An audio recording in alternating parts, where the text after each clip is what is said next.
अरे पिचकारी नहीं है बाबूजी, दो ले मार बाबूजी।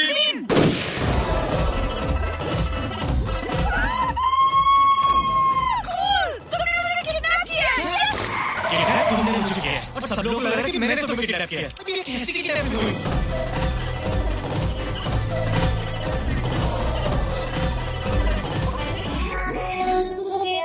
तुम वापस नहीं जाओगी। तुम्हें मेरी बड़ी फिक्र है। बस तुम वापस नहीं जाओगी मिनी। क्यों?